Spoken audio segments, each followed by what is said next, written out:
encargada del tema de las reformas de las leyes electorales. ¿Cómo avanzan en ese sentido? ¿Cuáles son las propuestas que hay sobre la marcha? Y cómo también tienen pensado trabajar a lo largo de pues, este año, entendiendo también que es un año electoral.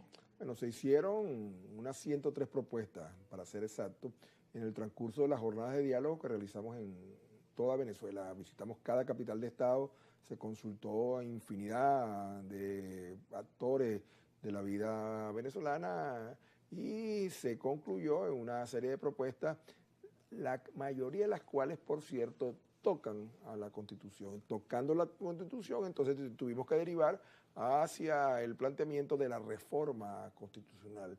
¿Qué propuestas tuvieron la mayor frecuencia de menciones?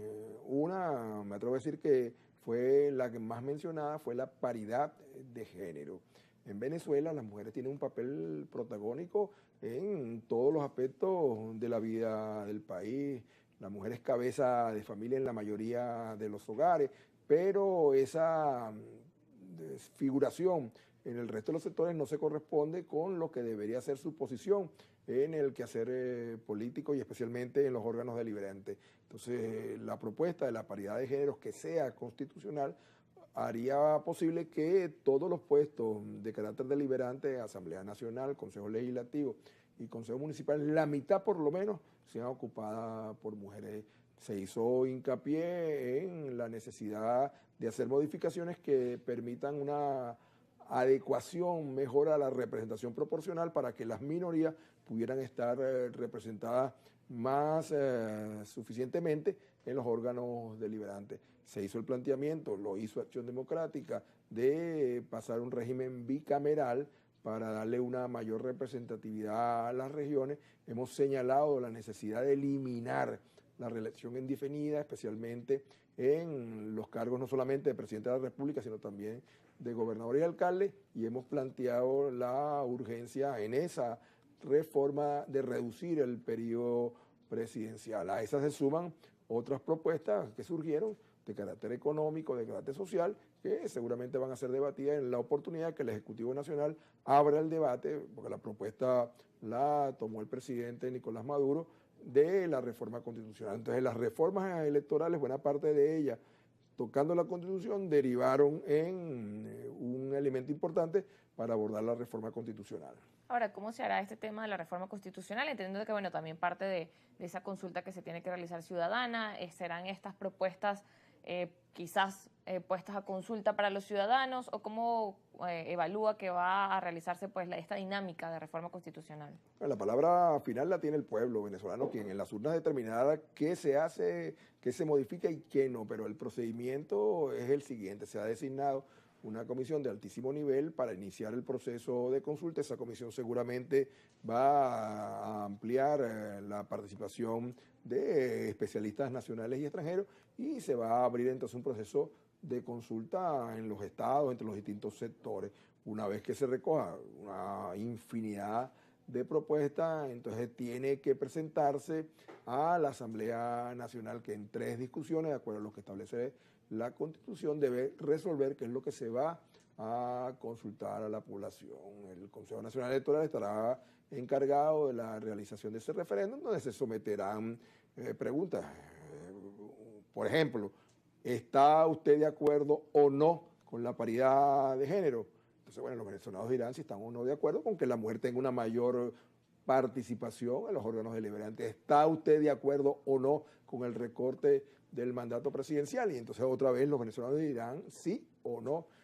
Uno supone, y esto es una especulación que estoy haciendo, de que el oficialismo puede pretender o puede plantear, está en su derecho de hacerlo, que la estructura comunal, el Estado comunal se convierta en un poder público. Entonces, bueno, los venezolanos tendremos que decidir, ¿está usted de acuerdo con que el Estado comunal sea un poder público? ¿Sí o no? Nosotros, por ejemplo, plantearemos la constitucionalización de las misiones sociales. ¿Está usted de acuerdo con que las misiones sociales tengan rango constitucional? ¿Sí o no? Pero la mayoría de los venezolanos decidirá. Y eso es importante, porque a diferencia de otros países, es en el referéndum, es en la consulta popular que se puede o no modificar la Constitución de la República. ¿En cuánto tiempo o cómo cree que será ese proceso para que se pueda dar estas consultas? O sea, imaginándonos, bueno, estamos ahorita en el mes de febrero, ¿cómo será este trayecto? Porque se viene hablando de esta reforma, la gente tiene dudas, se aclara cómo va a ir el proceso, como usted dice, bueno, este procedimiento, se ha mencionado quiénes forman parte de esa comisión, queda un periodo también para el debate, como decía, para recibir estas propuestas.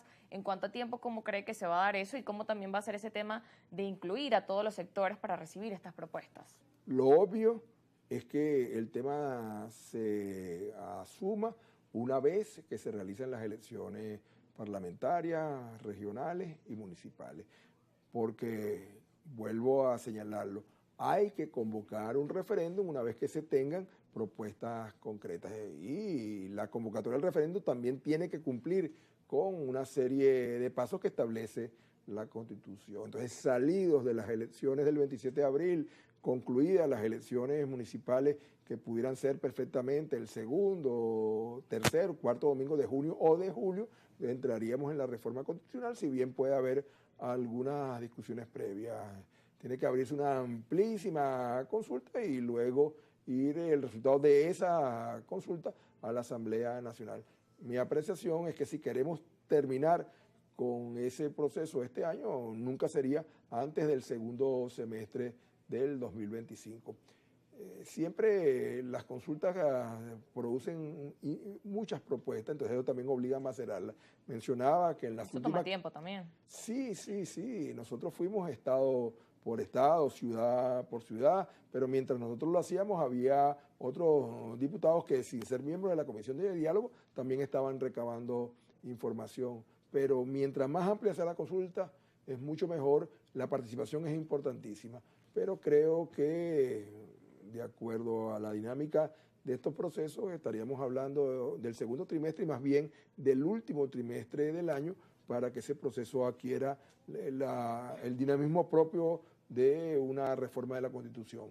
¿A qué sectores debe incluir? Como decía, debe ser amplia. En ese amplio, ¿quiénes deben estar allí involucrados y cómo hacer que realmente involucre a todos los ciudadanos? Pero nuestra experiencia en la Comisión de Diálogo de la Asamblea Nacional es que se involucran a los empresarios y a los emprendedores, a los trabajadores y a los empleadores, a los universitarios, a las autoridades universitarias, a los académicos, a los profesores y a los estudiantes. Se incluyen a los sindicatos, se incorporan a representantes de los consejos comunales, se oye la opinión, se escucha la opinión de los deportistas, de los hacedores de cultura. Es muy amplio y tiene que hacerse muy amplio porque se está tocando un texto que es ley constitucional, que es clave en la vida de Venezuela. Lo que reformemos ahora seguramente va a tener vigencia de muchos años por delante. Esta constitución, la que actualmente está vigente,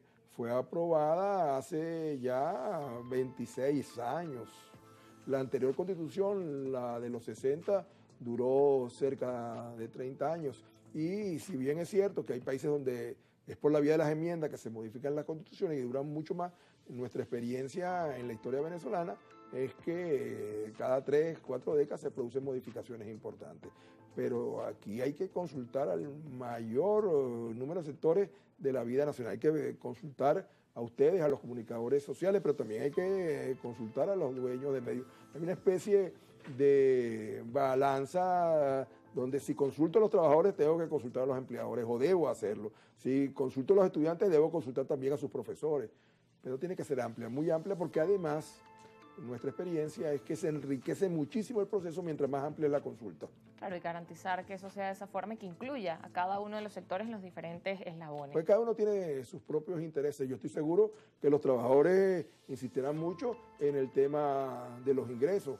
Yo estoy seguro que los empresarios insistirán mucho en el tema del respeto a la propiedad privada y a las inversiones. No tengo ninguna duda que los educadores insistirán en lo que se refiere a normativas que permitan la mayor calidad educativa. Cada sector, y es entendible, apunta a privilegiar sus preocupaciones, sus intereses. Y que cada uno es importante considerar. Nos corresponde ir a la